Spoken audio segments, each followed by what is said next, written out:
আউযু বিল্লাহি মিনাশ শাইতানির রাজীম। বিসমিল্লাহির রহমানির রহিম। ফাআম্মা মান উতিয়া কিতাবাহু বিয়ামিনিহি ফায়াকুলু হাউম ইকরাউ কিতাবিয়া ইন্নী যানানতু আন্নী মুলাকিন হিসাবিয়া ফাহুয়া ফি ঈশাতির রাদিয়া ফি জান্নাতিন আলিয়া কুতুফুহা দানিয়া কুলু ওয়াশরাবু হানিআম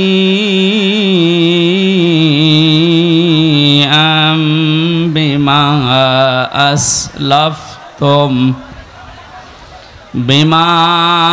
আসলাফতুম ফিল আইয়ামিল খালিয়া। সাদাকতা ইয়া রাব্বানা। আন আবি হুরায়রা রাদিয়াল্লাহু তাআলা আনহু ক্বাল ক্বালান নাবিয়্যু সাল্লাল্লাহু আলাইহি ওয়াসাল্লাম মা তাযালু কদামা বানি আদম আবদি ইয়াউমাল কিয়ামাতি হাত্তা ইসালা আন খামসিন আন উমরিহি ফিমা আফনা ওয়া আন শাবাবিহি ফিমা আবলা ওয়া আম্মালিহি মিন আইনা ইকতাসাবাহু ওয়া ফিমা আনফাকাহু ওয়া আন ইলমিহি মাযা আমিলা ফীহি। মুত্তাফাকুন আলাইহি। ওয়া ক্বালা তাআলা ফি শানি রাসূলিহি ইন্নাল্লাহা ওয়া মালাইকাতাহু ইউসাল্লুনা আলান নাবী ইয়া আইয়ুহাল্লাযীনা আমানু সাল্লু আলাইহি ওয়া সাল্লিমু তাসলিমা। আল্লাহুম্মা সাল্লি আলা সাইয়্যিদিনা। এটা কি ঘুরিয়ে দেন তো আমার কানের দিকে, এটা ঘুরিয়ে দেন। ওয়ালালি সাইয়্যিদিনা মাওলানা মুহাম্মদ।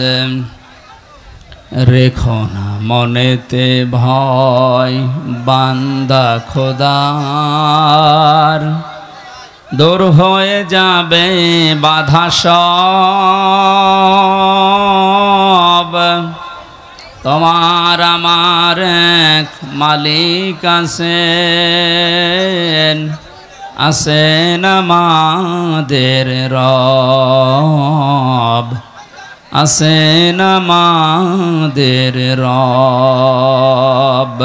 আল্লাহুম্মা সাল্লি আলা।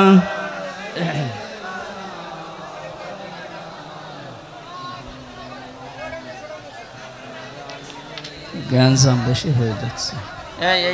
এই সাউন্ড বক্সটা নিচে নামিয়ে দিন। এটা সরান, এই গাছ ফেলে দিন, এত সাজগোজ লাগবে না, জান দেন। এটা নিচে নামিয়ে দিন তো, এটা নিচে নামিয়ে দিন। হ্যাঁ দেন, তাড়াতাড়ি করুন। তার দেখে নামিয়ে, ওই নিচে নামিয়ে দেন, এক জায়গায় দেন। অথবা সেলাই পেছনে দাও, ওই পেছনে দাও, ওই পেছনে দাও, দাও দাও দাও দাও। এই ফ্যানের কোলে দাও, কথা বলা যাবে না ভাই। এই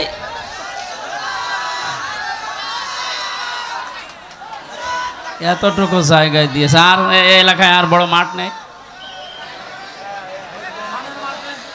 বাংলাদেশের ঐতিহ্যবাহী জেলা ঝিনাইদহ মহেশপুর থানার অন্তর্গত ডাকাতিয়া গ্রামবাসী ও যুব সমাজের উদ্যোগে মরহুম শহীদ আল্লামা দেলাওয়ার হোসেন সাইদি রহমতুল্লাহ আলাইহের শাহাদত বার্ষিকী এবং অন্যান্য শহীদদের শাহাদত বার্ষিকী উপলক্ষে মহাবিশ্বের মহাবিস্ময় আমাদের মালিক আমাদের মনিব মহান রব্বুল ইজ্জাত আল জালালের মুখের পবিত্র বাণী কোরআনে কারীম তাফসীরুল কোরআন মাহফিলের স্বনামধন্য সভাপতি আমার আরাফাতের ভাই আলহাজ নুরুজ্জামান মুন্সি আতালাল্লাহু আমরাহু ওয়া বারাকাল্লাহু ফি হায়াতি, মাহফিলের প্রধান অতিথি শাইখুল মাশায়েখ কেন্দ্রীয় শোরা সদস্য ঝিনাইদহ জেলার নায়েবে আমির ইসলামিক চিন্তাবিদ শিক্ষাবিদ শ্রদ্ধাভাজন ব্যক্তিত্ব জনাব অধ্যাপক মতিউর রহমান, বিশেষ অতিথি অধ্যাপক ফারুক আহমেদ থানা আমির মহেশপুর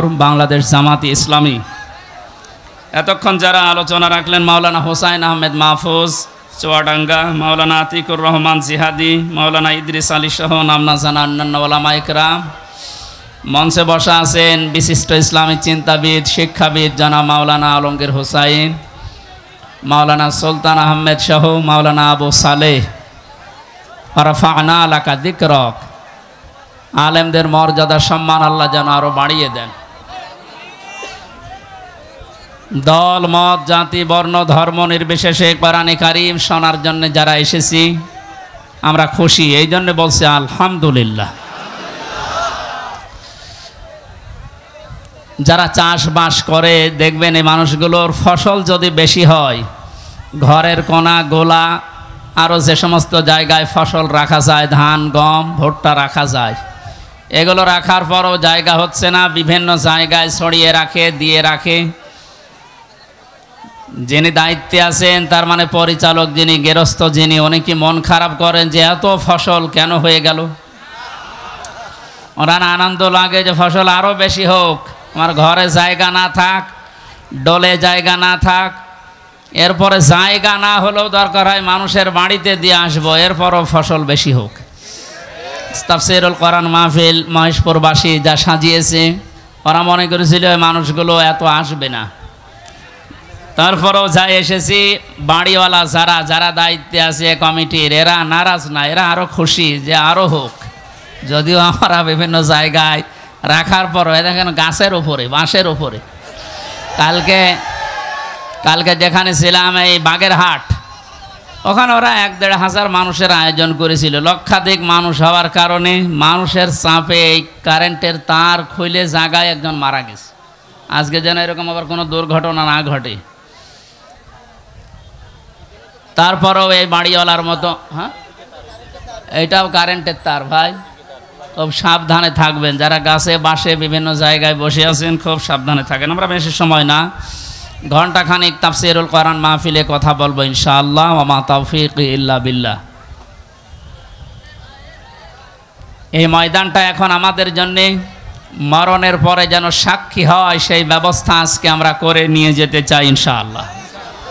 মরণের পরে কিছু সাক্ষী আমরা কোরআন এবং হাদিস থেকে পেয়েছি 4 প্রকার হবে। প্রথমে মানুষকে বিচার করার জন্য আল্লাহ রাব্বুল আলামিন যখন তুলবেন প্রথমে তার মুখের ওপরে মোহর লাগিয়ে দেবেন, তার হাত এবং পাও অন্যান্য অঙ্গ প্রত্যঙ্গ আল্লাহর সাথে কথা বলবে।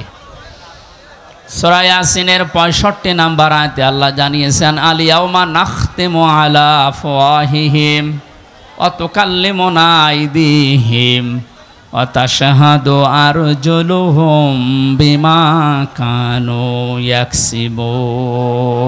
জোরে বলেন আল্লাহু আকবার। আল্লাহ পাক বলেন আজকের এই দিনে তোমার মুখ আমি সেলাই করে দিলাম, মুখে মোহর লাগিয়ে দিলাম, তোমার হাত এবং পা অন্যাঙ্গ পতঙ্গগুলো আমি আল্লাহর কাছে তোমার বিরুদ্ধে পক্ষে সাক্ষী দেবে। এই জন্য এই সাক্ষীটা আমরা যেন ঠিক রাখি। আমাদের হাত আমাদের পা অঙ্গ পতঙ্গ যেন কিয়ামতে ময়দানে মহাশারে আমাদের বিরুদ্ধে চলে না যায়, এমন এমন কাজে হাত দিয়ে করা দরকার, এমন এমন কাজে পা দিয়ে করা দরকার, কিয়ামতে যেন এটা আমার পক্ষে দাঁড়িয়ে সাক্ষী দিয়ে আমাকে জান্নাত পর্যন্ত পৌঁছিয়ে দেয়। এই যে আইদিহিম, তোমাদের হাত, এই হাত মানে শুধু এই হাত না, তাফসীরের ভাষায় এসেছে হাত মানে ক্ষমতার হাত। এই 17 বছর ক্ষমতার হাত যারা অন্যায়ভাবে ব্যবহার করলেন বিভিন্ন চেয়ারে বসে, আপনি বলেন তো কি জবাব দেবেন কিয়ামতে আপনার এই হাত দিয়ে? আপনার মুখ তো থাকবে বন্ধ, কথা বলতে পারবেন না, আপনার এই হাত আপনার বিপক্ষে চলে যাবে। এই জন্য আপনার জন্য আমাদের আফসোস হচ্ছে, আপনি এই 17 বছর জুলুম করার কারণে শুধু নিজের ক্ষতি করেননি, নিজের শরীর পর্যন্ত ক্ষতিগ্রস্ত করবেন, আপনার হাতও আপনার বিপক্ষে যাবে। প্রভাব প্রতিপত্তির হাত আছে। এলাকায় অনেকের ক্ষমতা ছিল না, কিন্তু প্রভাব প্রতিপত্তি ছিল। টাকা পয়সা, জমি জায়গা, অর্থ সম্পদের মালিক হওয়ার কারণে এগুলো জুলুমের পক্ষে কাজে লাগিয়ে মাজলুমকে আরও যেন জুলুম করা যায় সেভাবে ব্যবহার করেছিলেন। নিজের সাথে আপনি মিলান, তাফসীর মাহফিলে এসেছেন, অন্তত কিছু নিয়ে যান। আপনার মনের পরিবর্তন যদি কোরআন ঘটাতে না পারে, যেহেতু কিয়ামত পর্যন্ত হেদায়েতের বাণী নিয়ে আর কোনো কিতাব আল্লাহ পাঠাবেন না, সুতরাং এর কথা শুনে আপনাকে হেদায়েত পাওয়া লাগবে। আল্লাহ যেন আপনাকে পরিবর্তন হওয়ার তৌফিক দান করেন, আমিন। এরপরে যে সমস্ত হাতের কথা আছে, এমনকি শরীরের এই হাতও এর ভেতরে আছে। এই হাত দিয়ে আমরা এমন কোনো কাজ এখন থেকে মরণ পর্যন্ত আর না করি যেন আমার বিপক্ষে গিয়ে আমাকে আবার জাহান্নামে নিয়ে যায়। 2 নম্বরে ওয়ারজুলুহুম বিমা কানু ইয়াকসিবুন দিয়েছেন। আল্লাহ রাব্বুল আলামিন পায়ের কথা জানিয়েছেন। পা দিয়ে মানুষ শক্তিশালী কাজগুলো করে বেশি আমরা দেখি। এই পৃথিবীতে ইসলাম ধ্বংস করার জন্যে, ইসলামকে উৎখাত করার জন্যে এক শ্রেণীর মানুষ এখনও বিভিন্ন লাইনে শক্তি খাটিয়ে যাচ্ছে।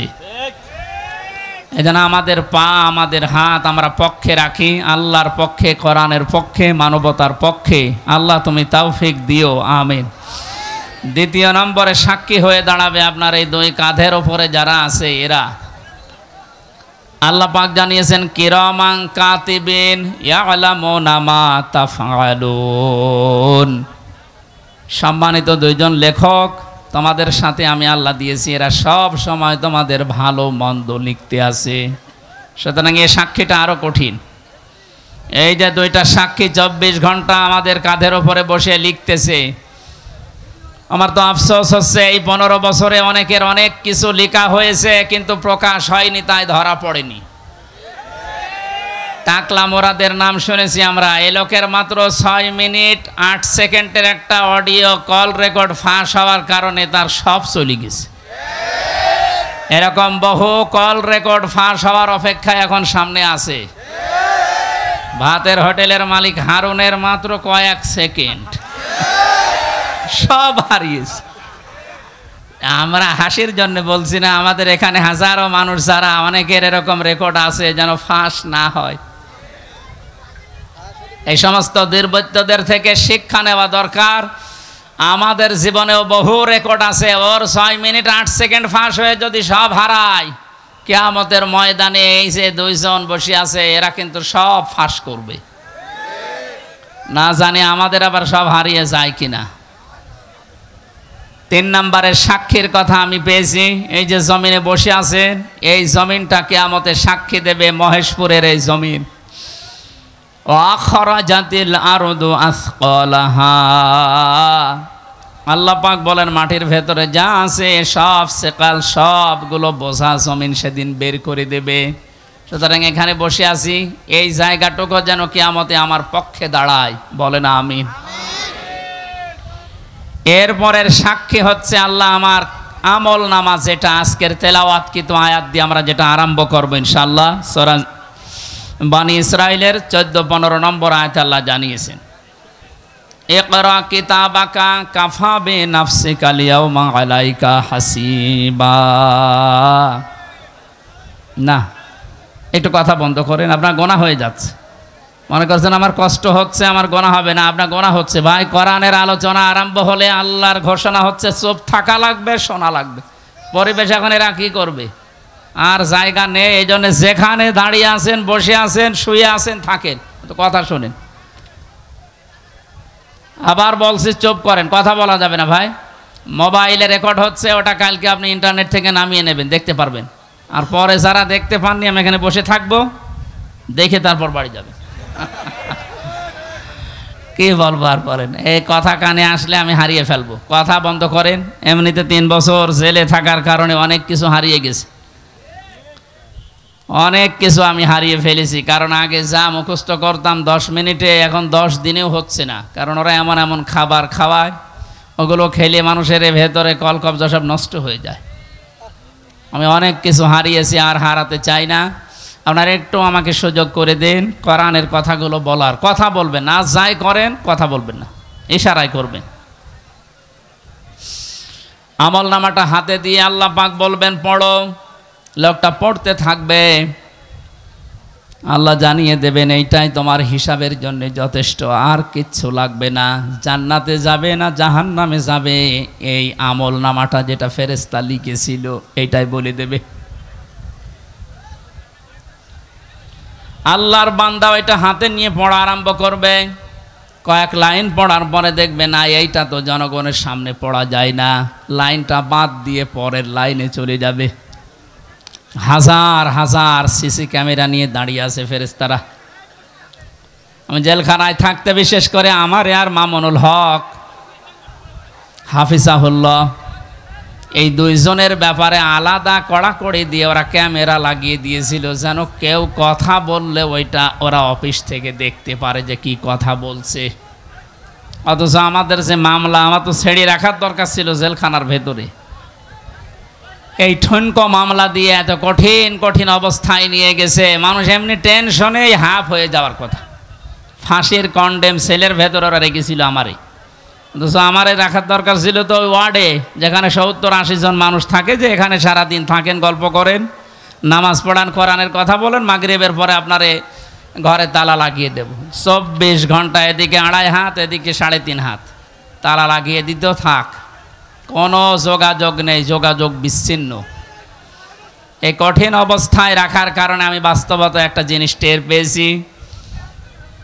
কিয়ামতের ময়দানের এই যে আল্লাহ আমল নামাটা হাতে দিয়ে বলবে যখন পড়, এই লাইনটা আসলে যারা এই জুলুমের সাথে সম্পৃক্ত ছিল, ওই জুলুমের কথাটা ওরা পড়তে চাবে না।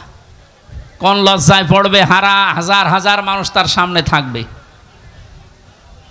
আল্লাহর ফেরেশতারা ডাক দিয়ে বলবে না, আজকে আর ফাঁকি দেওয়ার কোনো রাস্তা নেই। কত ক্যামেরা সামনে, সব ফেরেশতারা দেখছে, পড়ো এই লাইনটাও পড়ো, বিনা কারণে মানুষকে কেন কষ্ট দিয়েছিলে এইটা পড়ে শোনাও।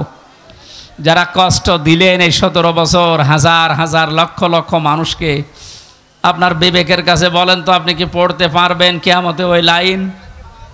পারবেন না।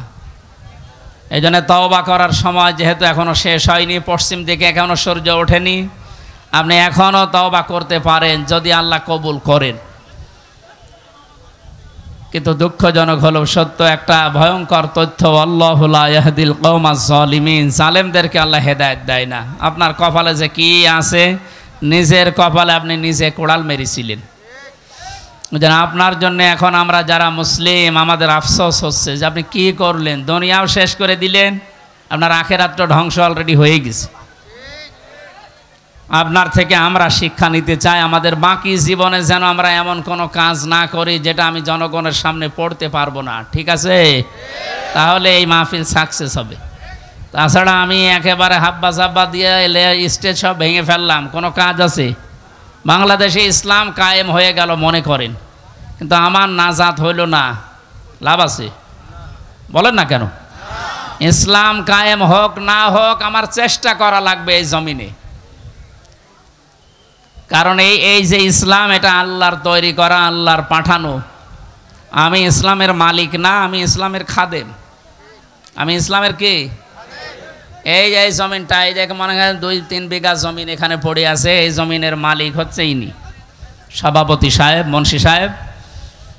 আমাদের মতো 8-10 জন কামলা, জন, মনীষ, পাট, লেবার যাই বলেন, উনি ভাড়া করিস যে আপনারা সকাল থেকে বিকাল 5টা পর্যন্ত এই জায়গায় ধান লাগান, এই জমিনে বিকাল 5টায় আপনাদের বেতন দিয়ে দেব। বিকাল 5টা বাজতে আর মাত্র 10 মিনিট বাকি আছে। কয় মিনিট?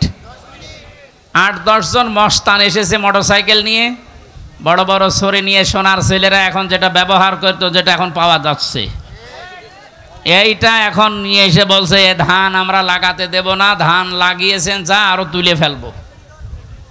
আমরা যারা আছি কামলা হিসাবে যারা কাজ করছি একেবারে ছেড়ে দিলে হবে?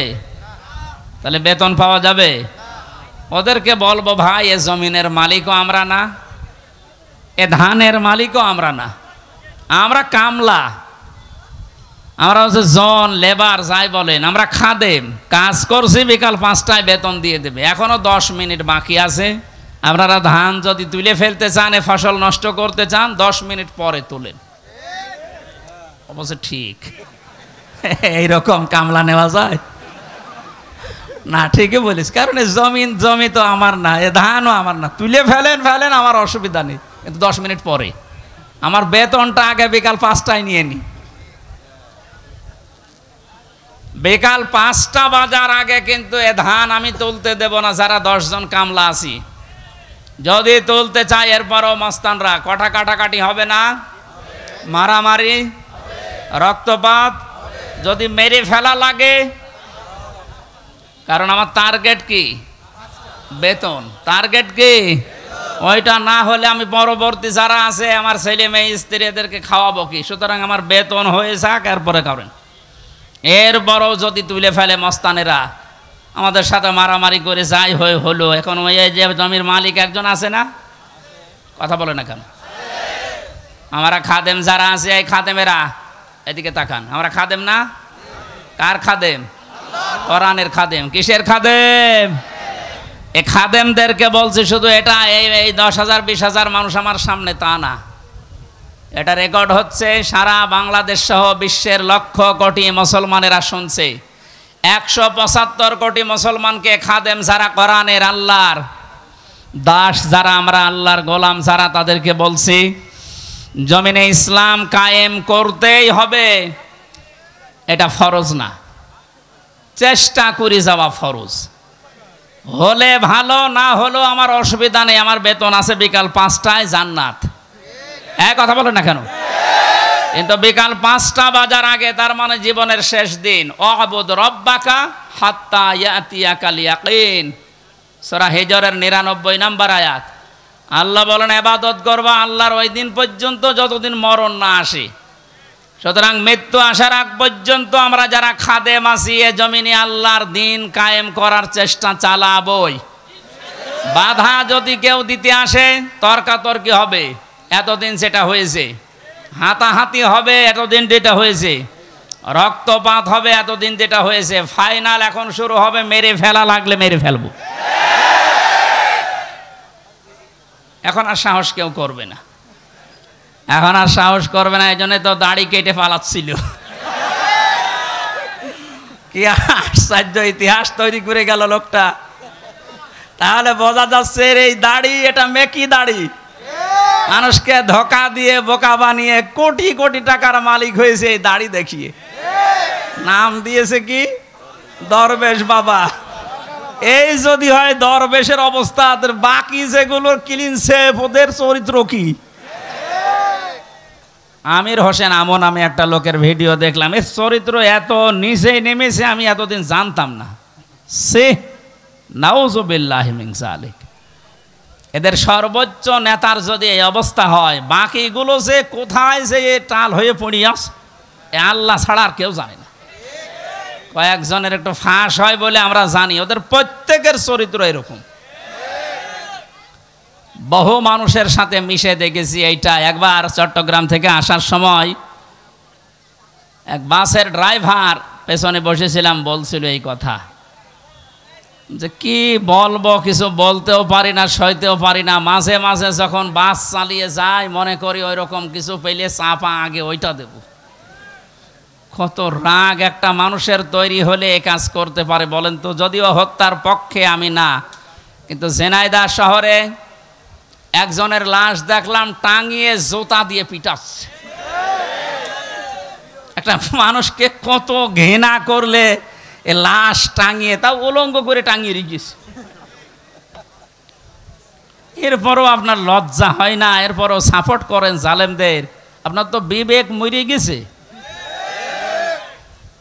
এতক্ষণ মাওলানা হোসাইন আহমেদ অনেক কথা বলেছে, সর্বশেষ কথা ছিল আয়না ঘর নিয়ে। এই কথা শুনলে অনেকে মনে করছে আয়না ঘর মানে চারিদিকে আয়না দেওয়া।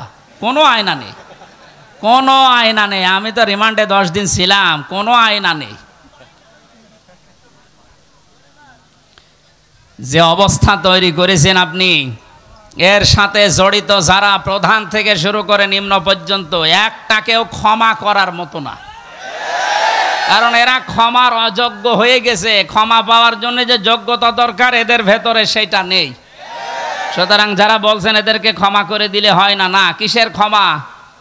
আপনি ব্যারিস্টার আরমান, যিনি তার স্ত্রী 8-9 বছর পর্যন্ত অপেক্ষায় ছিল, উনি আজকে একটা ভিডিও বার্তা পাঠিয়েছে যে আমি আশা ছেড়ে দিয়েছিলাম যে আমার পরিবারস্থ লোক মনে হয় আমি আর দেখতে পারবো না, কিন্তু আমার পরিবারের লোক আমার আশা ছাড়েনি। আপনি এই দৃশ্যটা একটু সামনে নিয়ে নিজের সাথে মিলান তো। আপনার জীবনেও কোনোদিন জালেমদের ক্ষমা করতে মনে চাইবে? কখনো চাইবে না। মানে বাস্তবতা টের পাচ্ছেন না, তাই 5 দিন 7 দিন 10 দিনে আপনার অবস্থা এরকম হয়ে গেছে। 8 বছর 10 বছর 12 বছর 14 বছর একজনকে মাটির নিচে এক ঘরের ভেতরে পচা খাবার দিয়ে আটকিয়ে রেখেছেন। আপনার বিবেক বলে কিছু আছে? আপনি জানোয়ার চাইতো খারাপ। মনে করলাম তাফসীর করবো, তো করবো কি করে? দৃশ্যগুলো সব এখন চোখের সামনে ভাসতেছে।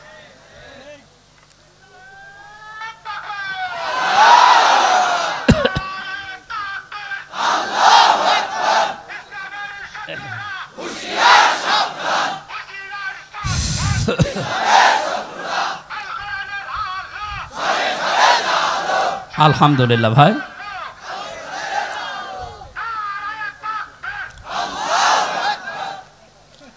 আমার ভাইরা, কোরআনে কারিমে আল্লাহ পাক জানিয়েছেন মায়াশফা শাফাআতান হাসানাতান ইয়াকুল্লাহু নাসীবুম মিনহা ওয়া মায়াশফা শাফাআতান সাইয়্যাতান ইয়াকুল্লাহু কিফলুম মিনহা ওয়া কানা আল্লাহু আলা কুল্লি শাইইন মুকিতা।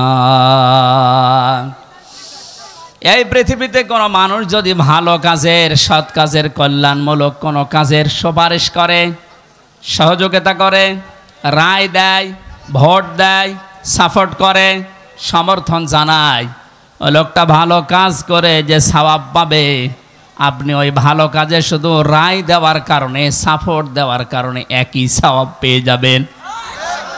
সুতরাং এই সুযোগ কিন্তু সামনে আসতেছে। ভালো কাজ করা যায় যে সমস্ত মানুষের দ্বারা, আপনি যদি ওই জায়গায় যেতে না পারেন, যারা ভালো কাজ করবে এদেরকে আপনি অন্তত সাপোর্ট দিয়ে, সহযোগিতা করে, রায় দিয়ে হলেও এগিয়ে যাবেন। ও লোকটা ভালো ভালো কাজ করে যত সওয়াব কিয়ামতে নিয়ে উঠবে, আপনি শুধু রায় দেওয়ার কারণে কিয়ামতে ওই সওয়াব নিয়ে উঠতে পারবেন? পরবর্তী শব্দ দেখেন, ওমাই ইয়াশফা শাফাআতান সাইয়্যাতান ইয়াকুল্লাহু কিফলুম মিনহা। কোনো মানুষ যদি অন্যায় কোনো কাজ করে আর ওই কাজে যদি কেউ সাপোর্ট দেয়, রায় দেয়, ভোট দেয়, সমর্থন জানায়, খুশি হয়, ওই লোকটা অন্যায় করার কারণে যা পেয়েছে আপনি শুধু খুশি হওয়ার কারণেই তাই পাবেন। এত জুলুম নির্যাতন দেখার পরও যদি কোনো মানুষ জালেমের পক্ষে রায় দেয়, ওই জালেম কিয়ামতে যেভাবে উঠবে আপনাকে আল্লাহ ওইভাবেই তুলবে। যেন আপনাকে আমি বাঁচাতে চাই, আপনি তো অত বড় জালেম না, এই জন্য আপনাকে আমি বাঁচাতে চাই। কোনো জালেমের পক্ষে থাকবেন না। নবীজি বলেন তোমার ভাই জালেম হোক আর মজলুম হোক তাকে সাহায্য করো। সাহাবী বলেন হে নবী, আমার ভাই যদি মজলুম হয় তাকে তো সাহায্য করা যায়, কিন্তু জালেম কিভাবে? নবীজি বললেন তোমার ভাই যদি জালেম হয় তাকে তোমার দায়িত্ব এই জুলুম থেকে ফিরিয়ে রাখা, এইটাই তাকে সাহায্য। সুতরাং জীবন দিয়ে যে মানুষগুলো জালেমের কবল থেকে আমাদেরকে মুক্তভাবে এই দেশে বিচরণ করার সুযোগ দিয়ে গেল, এই মানুষগুলো কিয়ামতের দিন যেন শহীদ এই শব্দ নিয়ে উঠতে পারে, বলেন আমিন। ময়দানে মাহশারে আমলনামাটা, কিতাবটা যখন আপনার হাতে আল্লাহ তুলে দেবে, বলবে তুমি নিজেই যথেষ্ট, জান্নাতে যাবে না জাহান্নামে যাবে। আমি আমার ইমান থেকে কথা বলছি, কারো দিকে না তাকিয়ে এবার নিজের দিকে আয়াতের সাথে মিলিয়ে বলেন তো, এখনই যদি মারা যান আর এই বইটা যদি আপনার সামনে তুলে ধরে বলে, বল হামজা তুই এইটা পড়ে যা, জান্নাতে যাবি না জাহান্নামে যাবি। কাবা শরীফ যখন তাওয়াফ করে মানুষ, আমি 16 সালে গিয়েছিলাম, গত বছরও গিয়েছি, বাস্তবতায় যেটা দেখলাম, ষষ্ঠ চক্করে মানুষ একটা দোয়া পড়ে আল্লাহর কাছে, আল্লাহুম্মা ইন্না আলাইয়া হুকুকান ফীমা বাইনি ওয়া বাইনিকা। কাবার সামনে নিয়ে বলে, রব্বুল আলামিন তুমি আমার মালিক, আমি তোমার গোলাম, তোমার ভেতরে আমার ভেতরে বহু দেনা পাওনা আছে, আমি বান্দা হিসাবে, দাস হিসাবে, গোলাম হিসাবে যা যা পাবো তুমি সেই বীর্য থেকে শুরু করে হামজা বানিয়ে সব দিয়ে দিয়েছো। আমি উল্লেখ করার মতো কিছু ছিলাম না। হাল আতা আলাল ইনসানি হিনুম মিনাদ দাহরি লাম ইয়াকুন শাইআম মাযকুরা। মানুষ কি একটু চিন্তা করে না যে জন্মের আগে, এ পৃথিবীতে আসার আগে উল্লেখ করব এমন কোনো বিষয় লোকটা ছিল না। আজকে সভাপতির নামের নিচে দেখলাম লেখা বিশিষ্ট ব্যবসায়ী আলহাজ নুরুজ্জামান মুন্সি, কত সুন্দর নাম দিয়ে পেছনে ডিগ্রি লাগিয়ে দিয়েছে, উনি এই কাজ করে খায়। বয়স যদি এখন 60 বছর হয়, 61 বছর আগে এই নাম গন্ধ পৃথিবীর মানুষ জানতো? বলেন বলেন। শুধু এতটুকুই না, বাবার বীর্য যখন মায়ের রেহেমের ভেতরে দ্রুত গতিতে পাস হয়, আল্লাহ পাক বলেন ওই দিকেও একটু তাকাও, ফালিয়ানজুরিল ইনসানু মিম্মা খুলিকা মিম্মা ইন দাফিকি ইয়াখরুজু মিন বাইনিস সুলবি ওয়াত তারাইব।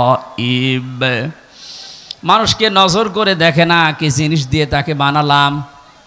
বাবার স্ফলিঙ্গ দিয়ে দ্রুত গতিতে বের হয়ে যাওয়ায় না পাক পানিটা মায়ের রেহেমের ভেতরে জমা হয়। এই যে সলবন এবং তারাইব দিয়েছেন আল্লাহ। সলবন বলা হয় বাবার লজ্জাস্থান, তারাইব বলা হয় মায়ের লজ্জাস্থানকে। এই দুইটা শব্দ আমি তাফসিরের ভেতরে ব্যাখ্যায় পেয়েছি। আল্লাহ বাবার ক্ষেত্রে 1 বচন দিয়েছেন, মায়ের ক্ষেত্রে বহু বচন দিয়েছেন। কেন দিলেন? তাফসিরে তাবারি, মুফাসসিরে আয়াতের এই সলবনা তারাইবের ব্যাখ্যা করতে গিয়ে লিখেছেন, পৃথিবীতে মানুষকে নিয়ে আসতে বাবার চাইতে মায়ের কমপক্ষে 3 গুণ কষ্ট বেশি হয়। এই যে এখানে যত পুরুষ মানুষ আছি আমরা, সর্বোচ্চ 45 ইউনিট কষ্ট যদি আমাদের শরীরের ভেতরে কেউ এনে দেয়, আমি সঙ্গে সঙ্গে মারা যাব, আর সহ্য করতে পারবো না। বিজ্ঞান জানিয়েছে পৃথিবীতে হামজাকে দুনিয়ায় আনতে তার মায়ের কমপক্ষে 57 ইউনিট কষ্ট সহ্য করা লেগেছে। 45 আসলে আমরা মারা যাব, অথচ উনি সহ্য করেছিলেন 57 ইউনিট। প্রতিটি জিনিস পরিমাপ করার একটা যন্ত্র আছে, কষ্ট মাপ দেওয়ার জন্য একটা যন্ত্র আছে, এটা ইউনিট দিয়ে মাপা লাগে।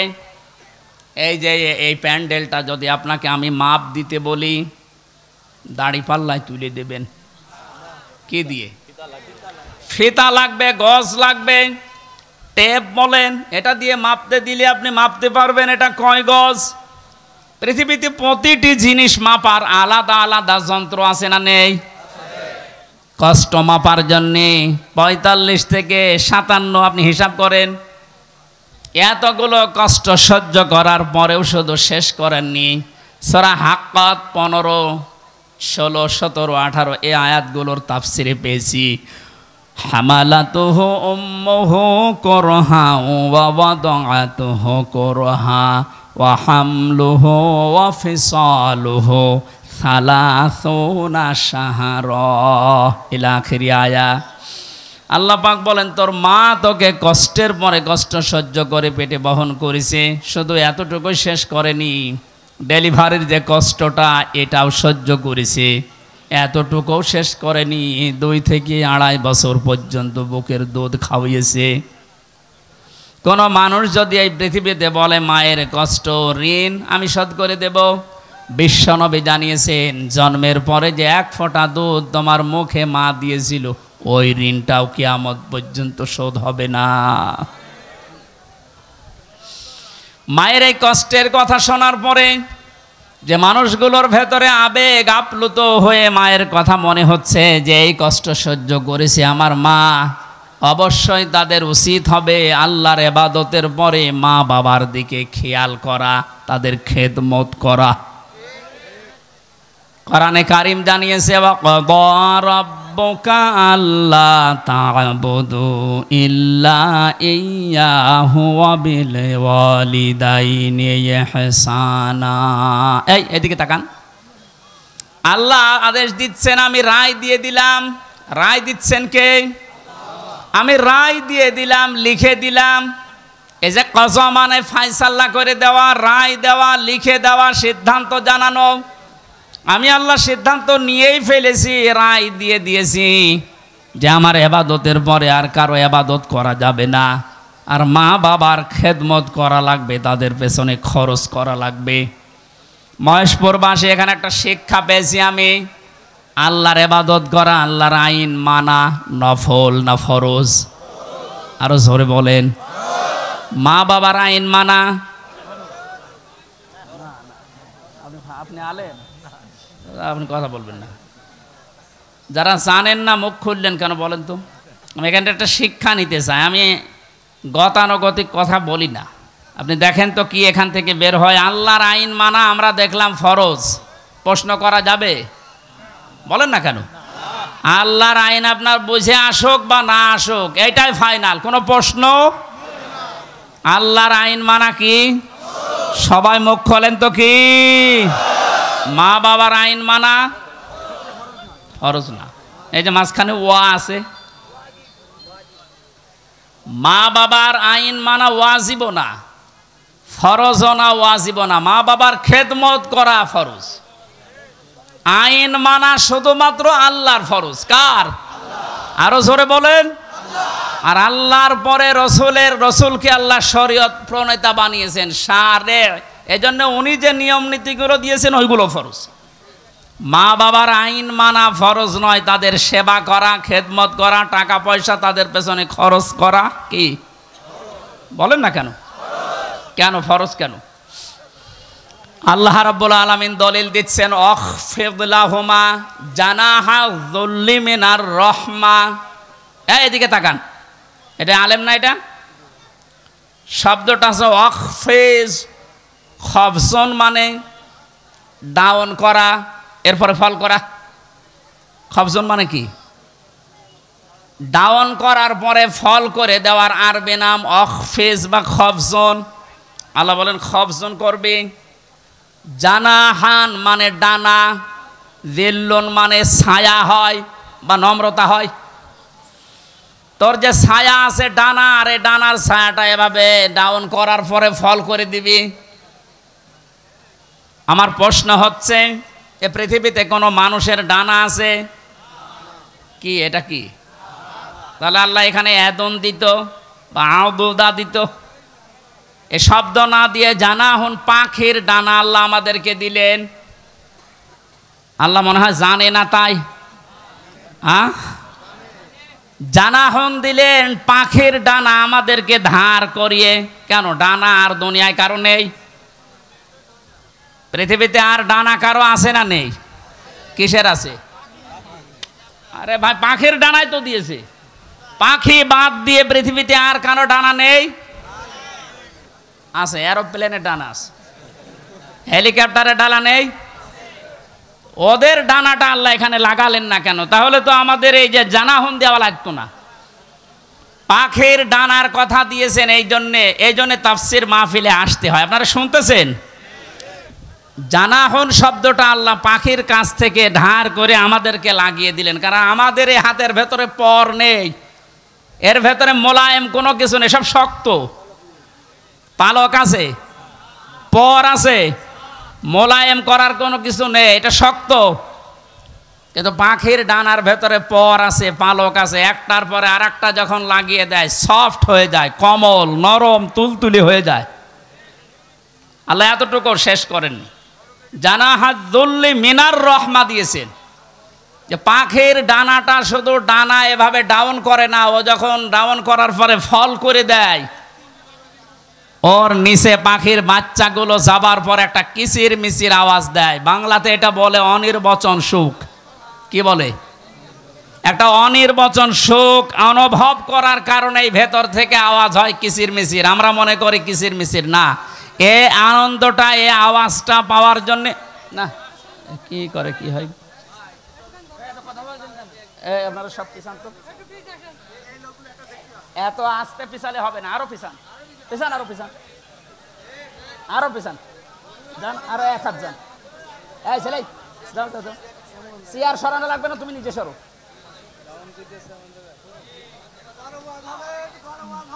কথা বোঝার কোনো ই নেই। তাফসিরুল কোরআন মাহফিলে আমি আর কি করছি? কথা বোঝার চেষ্টা করেন ভাই।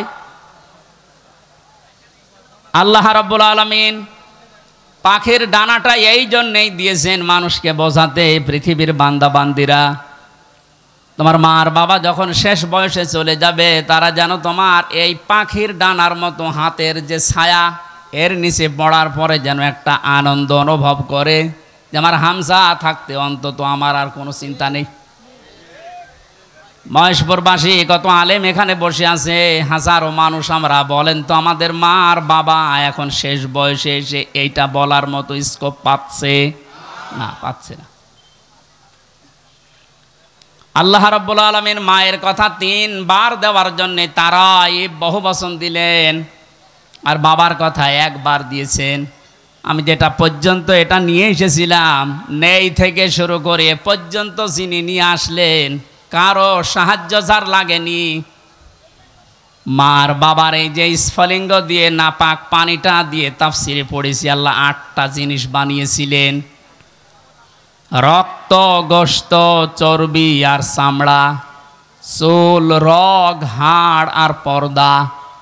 8টা জিনিস যখন মায়ের রেহেমের ভেতরে এক হয়ে যায়, আল্লাহ পাক তখন ফেরেশতাদেরকে বলে, আমি আল্লাহ আমার রব নামের কারণে 5টা জিনিস একে দান করব। ওয়াজআলা লাকুমুস সামআ ওয়াল আবসারা ওয়াল আফইদা ইলা আখিরিল আয়া। সূরা নাহলের 78 নম্বর আয়াতের মাঝের অংশে আল্লাহ জানিয়েছেন, শ্রবণ শক্তি, দর্শন শক্তি, বাক শক্তি, আকেল শক্তি আর ঘ্রাণ শক্তি, এই 5টা আমি আল্লাহ নিজে তাকে দান করেছি। একটাও যদি কম দিতাম, দুনিয়ায় আসতো ওই লোকটা কিন্তু অপূর্ণাঙ্গ হয়ে। এখানে অনেকাংশ মানুষ, আমরা সব পূর্ণাঙ্গ মানুষ, কয়েকজন হয়তো আছে বিকলাঙ্গ, অন্ধ, ন্যাংড়া, কিন্তু হাজারো মানুষ আমরা সব পূর্ণাঙ্গ মানুষ। আল্লাহ নিজের পক্ষ থেকে একটাও যদি কম দিত, তো কি অবস্থা হয়তো সারা জীবন, আপনি ভাবেন। আল্লাহ পাক এই জন্যই জানিয়েছেন, হে পৃথিবীর মানুষেরা, নেই থেকে শুরু করে উল্লেখ করার মতো একটা জায়গায় তোরে নিয়ে আসলাম, এরপরও আমার সাথে তোর নাফরমানি কমে না। কাইফা তাকফুরুনা বিল্লাহি ওয়া কুনতুম আমওয়াতান ইলা আখিরি আয়া। বালাগাত মান্তিক যারা পড়ায় বা জানে, কাইফা শব্দটা 11টা বিষয়ের আগে আল্লাহ ব্যবহার করেন। কাইফা শব্দের প্রথম ব্যবহার হচ্ছে মান্তিকের কায়দায়। আল্লাহরও বিশ্বাস হতে চায় না এমন জায়গাকে আল্লাহ কাইফা দিয়ে শুরু করেন। এটা এতক্ষণ যেটা বলছিলাম, বীর্য থেকে শুরু করে এ পর্যন্ত আনার পেছনে কারো কোনো অবদান নেই। মার বাবা শুধু এক বিছানায় ছিল, এতটুকু তাদের কাজ। বাকি যা করার বলেন তো কে করেছে? এই মানুষ এখান থেকে হামজা পর্যন্ত হবার পরে যখন নাফরমানি করে তখন আল্লাহ কায়ফা শব্দ দিয়ে শুরু করেছেন যে কি করে নাফরমানি করে আমারও বিশ্বাস হয় না। কাবার গেলাপ ধরে মানুষ কিন্তু ষষ্ঠ চক্করে এইটাই বলে এসেছি আমরা, রব্বুল আলামিন আমি তোমার গোলাম হিসাবে বান্দা হিসাবে বহু কিছু আমাকে তুমি দিয়েছো ওই যে বীর্য থেকে এ পর্যন্ত, কিন্তু তুমি আমার মালিক হিসাবে আমার তো কিছু দেওয়া দরকার, আমি তো কিছুই তোমার আজ পর্যন্ত দিতে পারলাম না। তবে একটা জিনিস আমার আছে পুঁজি, তোমার ওই রহমান ওই গাফফার ওই গফর নামের খাতিরে এই কাবা সামনে নিয়ে বলছি আমারে মাফ করে দাও। এই জন্য যারা তাওবা করার জন্য এখনো রাজি হননি, এখনো পর্যন্ত শয়তানের ধোঁকায় পড়ে আছেন, সুযোগ আছে, আপনারা আশা করছি ফিরে আসবেন। আল্লাহ রাব্বুল আলামিন এই যে রাত 12টার পরে তাহাজ্জুদের সময়ে প্রথম আসমানে এসে আপনাদের মতো আমাদের মতো মানুষকে ডাক দিয়ে বলবে আসো ক্ষমা চাও, ভুল করে ফেলেছো ক্ষমা চাও। আমরা যেন ক্ষমা চেয়ে নিজের জীবনটাকে মুহাম্মদুর রাসূলুল্লাহর উম্মতে পরিণত করতে পারি, বলেন আমিন। মহেশপুরবাসী বান্দা যখন এটা পড়তে পড়তে কিছুক্ষণ যাবার পরে দেখবে না লজ্জা লাগে, পড়ার মতো না, আল্লাহ পাক বলবেন না পড়া লাগবে। আমার তো ওই দিবসের কথা মনে হয়ে এখন আফসোস হচ্ছে, আল্লাহ আমি কি সত্যিই পড়তে পারবো? আমার এই 24 সালের এটা আগস্ট মাস, যদি আল্লাহ বলে প্রথম তারিখ পর্যন্ত তোরে মাফ করে দিলাম, চা তোর কোনো হিসাব নেই, শুধুমাত্র এই যে 17 তারিখ আজকে, এই 17 দিনের হিসাব দিয়ে জান্নাতে চলে যা। যত মানুষ এখানে আপনারা আছেন বুকে হাত দিয়ে বলেন তো 17 দিনের হিসাব এখনো জোগাড় করা সম্ভব হয়নি। অথচ যে হাদিস পড়েছিলাম নবীজি বলেন মা তাজালু কদামা বানি আদম আবদি ইয়াউমাল কিয়ামাতি হাত্তা ইসালান খামসিন। কিয়ামতের এই কঠিন ময়দানে প্রতিটি মানুষকে আল্লাহ তার নিজের সামনে দাঁড় করাবেন, প্রত্যেককেই 5টা করে প্রশ্নের উত্তর জিজ্ঞাসা করবে। 5টা প্রশ্নের সঠিক জবাব দেওয়া ছাড়া কেউ সামনেও যেতে পারবে না, পেছনেও যেতে পারবে না, জায়গায় দাঁড়িয়ে থাকবে। শুধু মাইক ফাটিয়ে টেবিল ফাটিয়ে ফেলেন না, নিজের সাথে মেলান তো। জালেমদের কথা তো বাদই দিলাম, আমরা যারা মজলুম আছি তারা নিজেদের দিকে এই 5টা বিষয় একটু মিলাই। গোসামিল দিয়ে উত্তর দিলে হবে না, নকল করে গোপালগঞ্জের মতো পাশ করে চাকরি পেলে হচ্ছে না। আমরা A+ পাওয়ার পরও আমাদেরকে দেয় না, আর ওরা 2.5 পেয়ে চাকরি পেয়ে যাচ্ছে। কত দুর্নীতি হয়েছে আপনি এবার টের পাচ্ছেন। বাস্তবতায় মিলিয়েছেন আপনি একবারও যে এই লোকটা নিজে আল্লাহর সামনে দাঁড়িয়ে আছে? আপনি নিজে মনে করেন দাঁড়িয়ে যখন আছে আল্লাহ জিজ্ঞাসা করছেন আওনানু উমরিহি ফিমা আফনা, হামজা বলো তো দেখি একটা জীবন দিয়েছিলাম 60 বছরের, এই 60 বছরে কি করলে, জবাব সঠিকটা দাও। 2 নম্বরের বিষয় আল্লাহ দিয়েছেন যুবকদের বিষয়, এবং সাবাবিহি ফিমা আবলা, একটা যৌবনকাল দিয়েছিলাম। 15 থেকে শুরু করে 45 বছরে যে বিশাল একটা যৌবনকাল, এটা কোন কোন কাজে লাগিয়েছে বলো? আর যেহেতু যুবকদের কারণে এ দেশটা স্বাধীন হয়ে গেল, এই যুবকগুলো নাই পার পেয়ে যাচ্ছে। আমরা যারা যুবক আছি এ স্বাধীন দেশে এখনো পর্যন্ত পরিবর্তন হচ্ছে না, কি জবাব দেব বলেন? আমার কিন্তু 60 বছরের ভেতরে যৌবনকালটা ছিল। আল্লাহ আলাদা করে যৌবনকালের কথা নবীজি বললেন কেন? এই কারণে জানিয়েছে, কারণ যুবকদের দ্বারাই সব কিছু পরিবর্ধন করা সম্ভব, যেটা আমরা দেখতে পেলাম। এই যুবকদেরকে আমি আজকে এই মাহফিলে আহ্বান জানাই, শুধু এইটাই না, যেহেতু পরিবর্তন হওয়া আরম্ভ হয়েছে, সংস্কার হওয়া শুরু হয়ে গেছে, আগামীর বাংলাদেশকে ইসলামের হাতে তুলে দিয়ে আপনারা ক্ষান্ত হবেন। যুবকরা যদি ইচ্ছা করে এটা করা সম্ভব কিনা বলেন তো?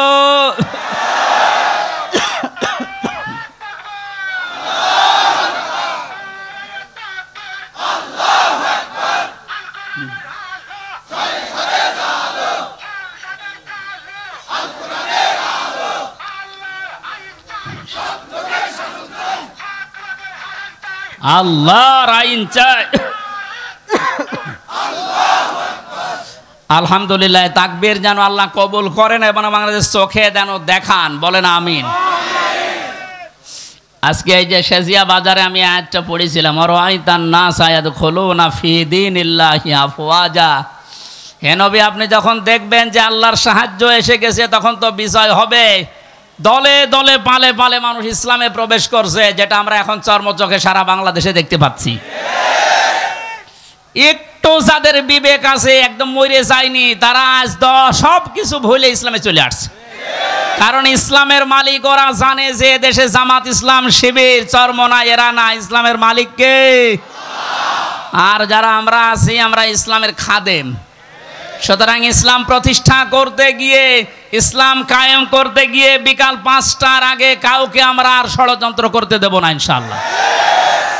এই যে বিচারপতির নামে কলঙ্ক, মানব জাতি হিসাবে একদম কুলাঙ্গার এই যে মানিক। বিচারপতির নাম নিলাম এই কারণে, নাম নিয়েও গোনা হবে, কারণ এ মানুষের পর্যায়ে পড়ে না। ইসলামকে এই দুনিয়া থেকে মিটানোর জন্য বিশেষ করে বাংলাদেশ থেকে যারা ভূমিকা পালন করেছে বেশি, তার ভেতরে এই অবৈধ বিচারপতি একজন। ওর কথাবার্তারা শুনলে শয়তান পর্যন্ত হাসে, বলে আল্লাহ তুমি আমারে শয়তান বানিয়েছো। এটা চোখে দেখনি? আমি মাঝে মাঝে ওরা দেখি আর ভাবি আমি তো শয়তান দেখি না, যদি দেখতাম মনে হয় এরকমই হইতো। এটা টাটকা নির্ভেজাল শয়তান। সুতরাং এরকম শয়তানের অনুসারী যারা আছেন, তরিন আফরোজ, এখন ইসলামের যে উর্বর ভূমি বাংলাদেশে হচ্ছে, চলছে, কায়েম হওয়ার পথে, বাধা দিতে আসলে কিন্তু বিকাল 5টার আগে কোনো ছাড় নেই। এটা তো গেল কামলাদের। আর যিনি জমির মালিক যে বসে আছে, উনি যদি এসে দেখে সব ধান নষ্ট করে ফেলেছে, এরপরে উনি কিছু বলছে না, তার মানে ওনার কোনো শক্তি নেই। বিশ্বাস করেন, মনে মনে চিন্তা করেন ওনার শক্তি নেই তা না, এখন হয়তো কিছু বলছে না, গোপনে ওনার কোনো কিছু আছে। যেদিন ধরবে ওইদিন বাপ বলার সময় দেবে না, যেটা আমার আল্লাহ এখন মালিক হিসাবে করছে। ইন্না বাদশা রব্বিকা লাশাদীদ, তোমার রবের ধরা বড় শক্ত ধরা। নৌকা উঠে পালাতে গিয়েও পারে নাই। পারবে কি করে? কারণ ওরে তো আমরা ধরি নাই, ধরেছে কে? এদের কারণে হাজারে অবৈধ আইন মন্ত্রীর কারণে হাজার হাজার মানুষ আইনের এই জায়গায়, ন্যায় বিচারের জায়গায় অবিচার পেয়েছে বেশি। তার বাস্তব প্রমাণ আমি নিজে না, সিএমএম কোর্ট, জজ কোর্ট, হাইকোর্ট মিলিয়ে আমার মামলা কতবার তুলেছে। এই যে আমার মামা বসে আছে, মামা শ্বশুর, আমার চাচা ছিল ঢাকায়, বাবা তো ওগুলো বোঝে না ভালো, রাত দিন দৌড় চাকরি করে বেটা, এরপরও রাত দিন এখানে ওখানে উকিল ধরে করবে কি? কারণ যারেই ধরবে, যত বড় উকিল ধরুক, আর এক উকিল তো বসে আছে ওখান থেকে, যতক্ষণ সিগন্যাল না পাবে আমার নাকি বের হওয়ার কোনো একটা বিচার হলো। আর প্রতিদিন টিভির সামনে এসে শুনতাম যে নাকি লেকচার দিচ্ছে, যে আমরা ন্যায় বিচার কায়েম করে ছেড়ে দিস।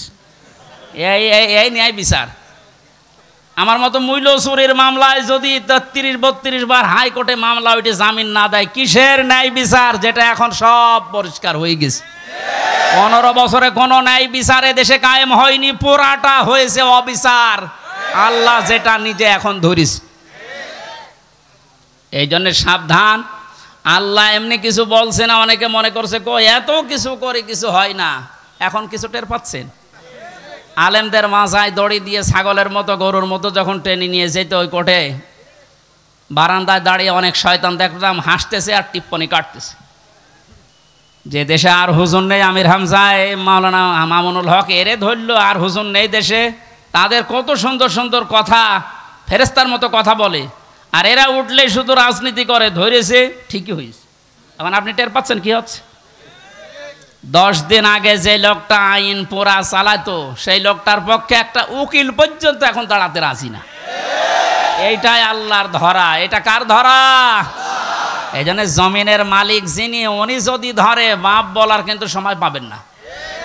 আমরা এখন এই আয়াতটা আল্লাহকে বলছি, আল্লাহ তুমি আমাদেরকে দেখাও যে দলে দলে মানুষ ইসলামে প্রবেশ করছে। এটা যেন আমরা দেখতে পাই, চর্ম চোখে দেখতেছি, এটা যেন আরো বৃদ্ধি বাড়ে। জোরে বলেন আমিন। কারণ এই জমিনে বহু মানুষ এই 52-53 বছর চালিয়েছে, আমরা দেখলাম না? বাবা চালিয়েছিল, স্বামী চালিয়েছিল, চাচা চালিয়েছিল, বউ চালিয়েছে, ভাবি চালিয়েছে। এক কথা বলছে না কেন? কিন্তু কোরআন দিয়ে চললে দেশটা কেমন দেখা যায় এটা এখনো আমরা দেখি নাই। এখন আমরা সবাই একমত, দলমত আর নেই। কোরআন দিয়ে এই দেশ চললে কেমন দেখা যায় ওইটা আমরা এই চোখে দেখতে চাই।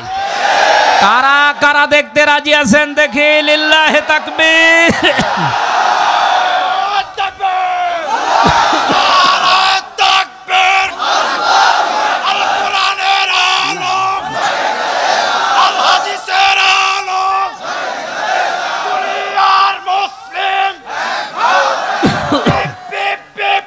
আলহামদুলিল্লাহ।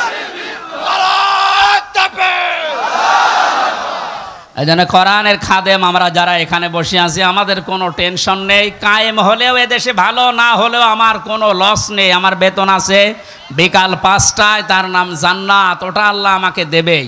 কারণ বিকাল 5টা পর্যন্ত জমিটা একটু দেখে শুনে রাখতে পারলে উনি যেমন বেতন দেবে, আল্লাহ আমাদেরকে জমিনে কাজ করার জন্য বেতন দিতে পারে না? ওই বেতন পাওয়ার আশায় আছে। কিয়ামতের ভয়াবহতার কথা আজকের তেলাওয়াতকৃত আয়াতগুলোতে ছিল।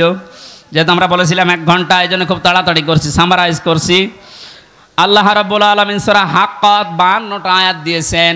কিয়ামতের যে ভয়াবহ দৃশ্য এগুলো আল্লাহ তুলে ধরেছেন প্রথম থেকে। পুরাটা তাফসীর করতে গেলে অনেক সময় লাগবে। সামনে আরও 2টা মাহফিলে এলাকায় আছে, আমরা ওখানে ধারাবাহিকভাবে বলবো ইনশাল্লাহ। আজকে খুব কম সময় নিচ্ছি। হাক্কাতের 19 থেকে শুরু করে যতটুকু পারা যায়।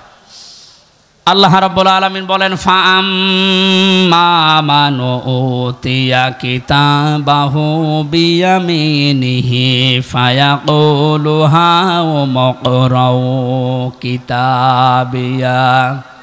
কিছু তথ্য আছে, নতুন আলেমরা যারা, জ্ঞানী মানুষ যারা, ভালো করে শুনবেন। আল্লাহ পাক বলেন কিয়ামতের কঠিন ময়দানে যেদিন বিচার শুরু হবে, ফাকাইফা তাত্তাকুনা ইন কাফারতুম ইয়াওমা ইয়াজআলুল ওয়িলদানা শিবা। এত কঠিন ভয়ঙ্কর জালজালা অবস্থা তৈরি করব, যুবক মানুষ বুড়ো হয়ে যাবে। ও বাংলার মুসলমানেরা, 8টা বছর যে লোকটা আয়না ঘরে ছিল আজকে দেখতে পেলাম। এই যে ব্যারিস্টার আরমান, যুবক বয়সের যে ছবি, 8 বছরে তার অবস্থান কোথায় গিয়ে দাঁড়িয়েছে আপনি তাকান। তাও তো 8টা বছর জুলুমের স্টিম রোলার চলার কারণে তার অবস্থা এখন এই। অথচ আল্লাহ জানিয়েছেন কিয়ামতে এমন ভয়াবহ অবস্থা তৈরি করব, দৃশ্য দেখেই মানুষ সঙ্গে সঙ্গে যুবক মানুষ বুড়ো হয়ে যাবে। ওনার বুড়ো হতে সময় লেগেছে 8 বছর, কিয়ামতে আমার বুড়ো হতে সময় লাগবে কয়দিন? মুহূর্তের ভেতরে চোখের পলক পড়তে বুড়ো হয়ে যাবে মানে যুবক মানুষ। কি অবস্থা হবে এবার ভাবেন।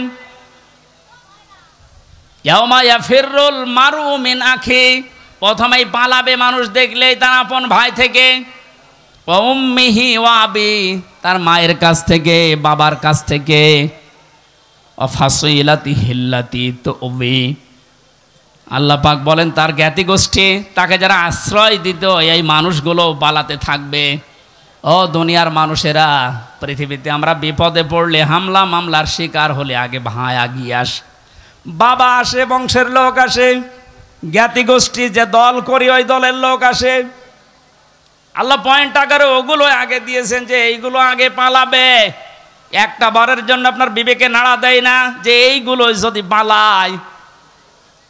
যারা ধোকা দিয়ে অনেককে 15 বছর বোকা বানিয়ে রেখেছিল, পীরের নামে হাজার হাজার লক্ষ লক্ষ ভণ্ড বেরিয়ে, যে কোনো চিন্তা নেই আমরা আছি, ওরা আগে পালাবে। আমরা বিবেককে একটু রায় দেয় না যে মা যদি পালায়, বাবা যদি বলে না আমি বিয়ে করিনি, সন্তান পাবো কোথায়? আমার তো এই আয়াত পড়ার পর বিশ্বাস হয় লক্ষ কোটি পীরেরা বলবে আল্লাহ দুনিয়া আমি পীরই ছিলাম না, মুরিদ পাবো কোথায়? এই জন্য কোনো ভণ্ডের উপরে আশা আকাঙ্ক্ষা ভরসা না করে নিজের কাজের দিকে ভরসা করেন। আল্লাহ বলেন তোকে পড়তে দেব, পড়, ধরে আমল নামাটা পড়। ফায়াকুলু হাউ মুকরাউ কিতাবিয়া, ইন্নী জানান্তু আন্নী মুলাকিন হিসাবিয়া, কিতাবটা হাতে নিয়ে পড়তে আরম্ভ করবে আর বলবে অবশ্যই আমি এটা বিশ্বাস করে চলতাম যে আমাকে একদিন আল্লাহর দরবারে এভাবে হিসাব দেওয়া লাগবে। শুধু এই আয়াতটাই মানুষের জীবন পরিবর্তন করে দিতে পারে। কষ্ট হচ্ছে আপনাদের? আয়াতটার তাফসিরে আমি তাবারিতে পড়েছি, খলিফাতুল মুসলিমিন হযরত ওমর রাদিয়াল্লাহু তাআলা আনহু তার সন্তানটাকে একবার ভর্তি করলেন মাদ্রাসায়। হোসাইন রাদিয়াল্লাহু তাআলা আনহু ওই সময় প্রধান বিচারপতি হযরতে আলীর সন্তান, তিনিও মাদ্রাসায় পড়তে বলে কলম ফেলে দিচ্ছিলেন, বলে তুলে দাও তুলে দাও তুলে দাও। 3 বার তুলে দেওয়ার পরে প্রধান মন্ত্রীর ছেলে এজন্য একটু রাগ হয়ে গেছে, ডাক দিয়ে বলে কলম ফেলে দিতে বলো, বারবার আমারে তুলতে বলো, আমি কি খাদেম তোমার চাকর? হযরত হোসাইন বলে ফেলেছেন তুমি শুধু চাকর না, তুমি চাকরের বাচ্চা, খাদেমের বাচ্চা। খাদেম বাড়িতে যে আব্বাকে বলছে আব্বা আমি আর পড়বো না। কেন? আমাকে গালি দিয়েছে, ছোট করেছে আমার বন্ধুদের মাঝে, তুমি বিচার করো হোসাইনের। আজকে না, জমার দিন বিচার হবে। খুতবা দিচ্ছিলেন হযরত ওমর, ডাক দিয়ে বললেন হোসাইন এখানে আসো। বলে হ্যাঁ সামনে আসো।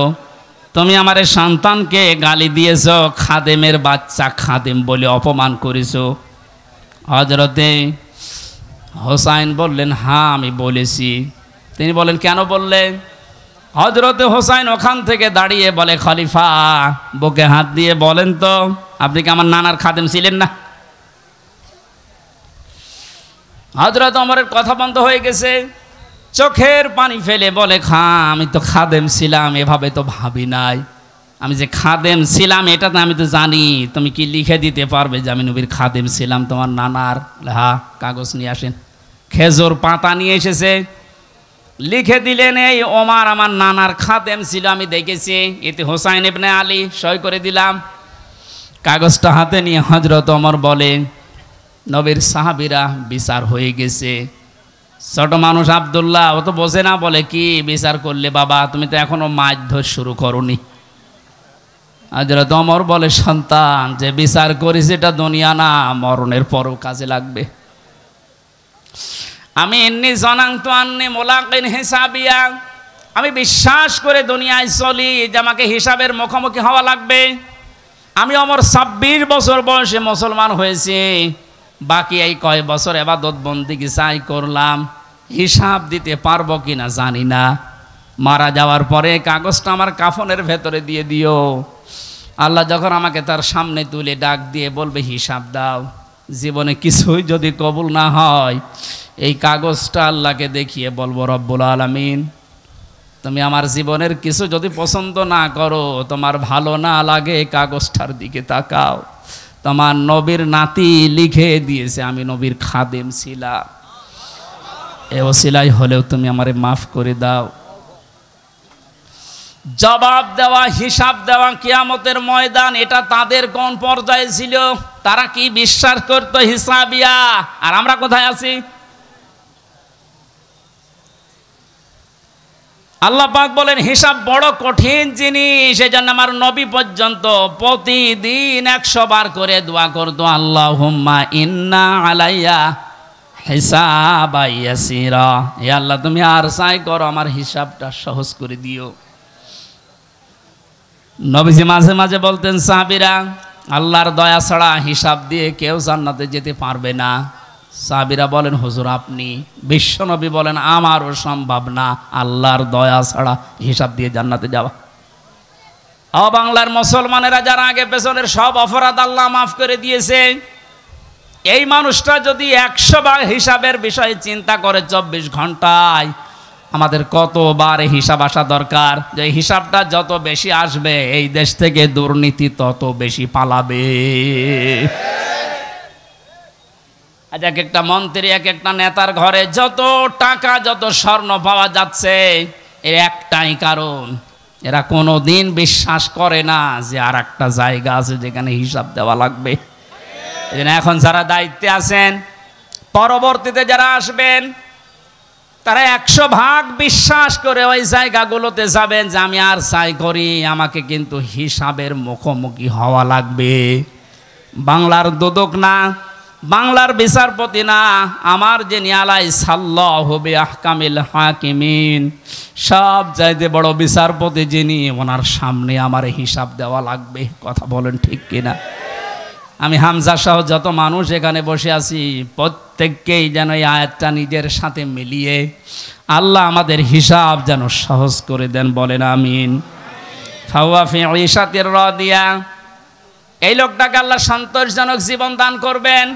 এদিকে তাকান এবার, যে তথ্যটা বলার জন্য এতক্ষণ পর্যন্ত এদিকে ওদিকে আমি ছড়িয়েছিলাম, এইবার সে পর্যন্ত এসেছি, আলেমদেরকে বলছি ফাওয়া ফি ঈশাতির রাদিয়া, আল্লাহ পাক বলেন তাকে সন্তোষজনক জীবন দান করব। সন্তোষজনক জীবন কি?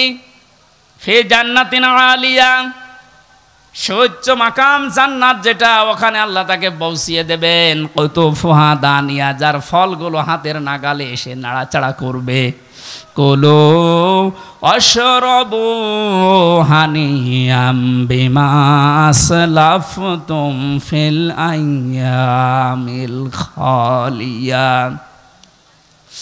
আল্লাহর পক্ষ থেকে ঘোষণা আসবে, খাও, পান করো, মন মতো খাও, কারণ এই খাবারগুলো তোমাদেরকে জালেমরা দুনিয়ায় খেতে দেয়নি, এরকম আরামে জালেমরা থাকতে দেয়নি। 15 বছর অনেকে এই বাংলাদেশে নিজের স্ত্রীর কাছে রাখতে পারে নাই, নিজের ঘরে মাথা দিয়ে ঘুমাবে পারে নাই।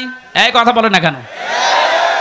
আম বাগানে, বাঁশ বাগানে, এমনকি ধানের ক্ষেতের ভেতরে মশারি টাঙিয়ে 15 বছর কাটিয়েছে এমন মানুষ ওই দেশে আছে। আল্লাহ পাক যেন তাদেরকে হাত ধরে ধরে বলছে, কুলু ওয়াশরাবু হানিয়া বিমা আসলাফতুম ফিল আইয়ামিল খালিয়া, এতদিন যা খেতে পারোনি এখন মন মতো খাও। আমার মনে হয় সেই সময় আমাদের সামনে এসে গেছে। আল্লাহ যেন আমাদের আয়াতটা জীবনের সাথে মিলিয়ে দেন, বলেন আমিন। সন্তোষজনক এই জীবনে যাবার আগে যে বিষয়গুলো আল্লাহ সামনে নিয়ে এসেছিলেন, তার 1 নম্বরে ফাআম্মা মান সাকুলাত মাওয়াজিনুহু ফাহুয়া ফি ঈশাতির রাদিয়া, মানুষকে আল্লাহ মাপ দেবেন মিজানের পাল্লায়। কিসের পাল্লায়? জবান খোলেন। মিজান মানে না, না, মিজান মানে মানদণ্ড। মিজানের পাল্লায় আল্লাহ মাপ দেবেন মানে মানদণ্ড সামনে নিয়ে আসবেন। হাইকোর্টের সামনে দেখেন একটা দাড়ি পাল্লা দেওয়া আছে, এ দাড়ি পাল্লায় ওজন দেয় কি? ওটা ন্যায় বিচারের মানদণ্ড। সরকারে দেশের মানুষকে বোঝাতে চায় সারা দেশে অবিচার হতে পারে, এই হাইকোর্টে আসলে দাড়ি পাল্লার মতো ন্যায় বিচার বাবা। দুইটাই সমান না, একটাকে একটু এদিক ওদিকে আছে, একেবারে সমান সমান দেখবেন। আজকে এই ভুলটা ভাঙা লাগবে। আমার যতটুকু ধারণা, আমি লেখাপড়া করে যা পেয়েছি, এই ভুলটা যদি বাংলার জমিনে আজ ভেঙে যায়, হাজার হাজার মানুষ সঙ্গে সঙ্গে উল্টিয়ে যাবে। দেখেন তো আপনি মেলাতে পারেন কিনা। আমি প্রথমে যে উদাহরণ দিতে গিয়ে 2টা জিনিসের নাম বলেছিলাম। প্রতিটি জিনিস পরিমাপ করার জন্যে আলাদা আলাদা জিনিস পাওয়া যায়। আমি গত 7 দিন 8 দিন ছিলাম মালয়েশিয়া, সিঙ্গাপুর, ওইদিকে থাইল্যান্ডের। ওখানে যে আলোচনার বিষয়গুলো সাবজেক্ট আকারে দিয়েছিল তার ভেতরে এই মাওয়াজিন ছিল।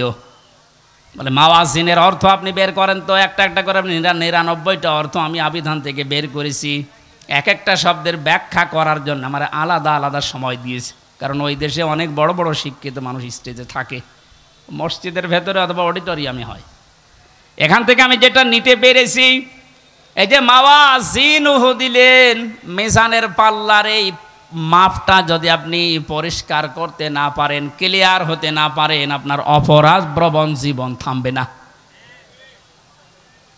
প্রতিটি জিনিস পরিমাপ করার জন্য একটা উদাহরণ দিয়েছিলাম, এটা পরিমাপ করার জন্য ফিতা লাগে। চাউল পরিমাপ করার জন্য বাটখারা লাগে। কি লাগে বলেন বলেন? তেল পরিমাপ করার জন্য লিটার লাগে, সিসি লাগে। কেউ যদি এখন তেল মাপ করার জন্য ফিতা দেয়, মাপতে পারবে? এইটা মাপ করার জন্য দাড়ি পাল্লা দেয়, মাপতে পারবে? তাহলে প্রতিটি জিনিস মাফ করার জন্য আলাদা আলাদা যন্ত্র পাওয়া যায়। কিয়ামতে আল্লাহ ফাহুয়া ফি ঈশাতির রাদিয়া, সন্তোষজনক জীবনে আপনার পৌঁছে দেবে। এখানে যাবার আগে একটা কাজ যে করবে, মাফ। কি মাপ? মানে পরিমাপ। এই যে মিজানের পাল্লা বলছেন আপনি, মানদণ্ডে আল্লাহ মাপ দেবেন। আবার বলছি, ভালো করে শুনবেন, গীবত করবেন না কিন্তু বাইরে যে। প্রতিটি জিনিস যদি পরিমাপ করার জন্য আলাদা আলাদা যন্ত্র থাকে, কিয়ামতের দিন আল্লাহ মিজানের পাল্লায় মাপ দেবে কি? আমল। আমল কি মাপ দেবে? বলেন বলেন। আমল মানে কাজ। আমল মানে আরো জোরে বলেন। কাজ মাপার জন্য দাড়ি পাল্লা লাগে, ফিতা লাগে, লিটার লাগে, কি লাগে?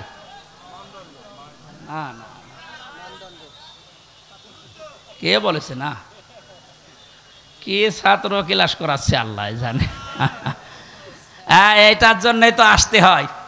মাপ দেওয়ার জন্য এই পৃথিবীতে গুরুত্ব লাগে। কাজ যদি কেউ মাপতে চায় যে আমি কাজ মাপবো, কেজি দিয়ে মাপা যাবে যে কয় কেজি কাজ। তা আপনি কি ধরনের বিশ্বাস করেন কিয়ামতে আল্লাহ এইদিকে আমল তুলে দেবে আর এদিকে বদ আমল? আমল মানে কাজ। কাজ কি 5 কেজি হয়? কি বুঝেছেন এতদিন? আল্লাহ মাপ দেবে কি? আমল। আমল এটা ক্লাস চলছে, জবাব দেন তো ছাত্রের মতো। আমল মানে বাংলায়, আমল মানে বাংলায়, আবার বলেন আমল মানে বাংলায়, আরবিতে আমল, আরবিতে, ইংরেজিতে ওয়ার্ক। জিনিস সবই এক। জিনিস সবই কি? এ মাথায় যেটা আছে এটার এই দেশের নাম চুল। আপনি পাকিস্তানে যে চুল কেটে দেন, কিয়ামতের আগে কাটবে না। তো জিনিস তো একই, নাম বিভিন্ন দেশে বিভিন্ন জিনিস। নাম এক না? জিনিস কি এক না দুই? আমল, ওয়ার্ক, কাজ সব এক। সাধারণ জ্ঞানে আমরা বুঝলাম যেটা মাফ করার জন্য দাড়ি পাল্লা, এই সিসি, লিটার, কেজি লাগে না। এটা মাপতে হলে গুরুত্ব লাগে। কাজ মাপতে হয় গুরুত্বের ভিত্তিতে। কিসের? এখন গুরুত্বের ভিত্তিতে আমল যদি, কাজ যদি, ওয়ার্ক যদি মাপতে হয়, এই পৃথিবীতে সবচাইতে গুরুত্বপূর্ণ কাজ আল্লাহর দৃষ্টিতে ফরজ। বলেন না কেন?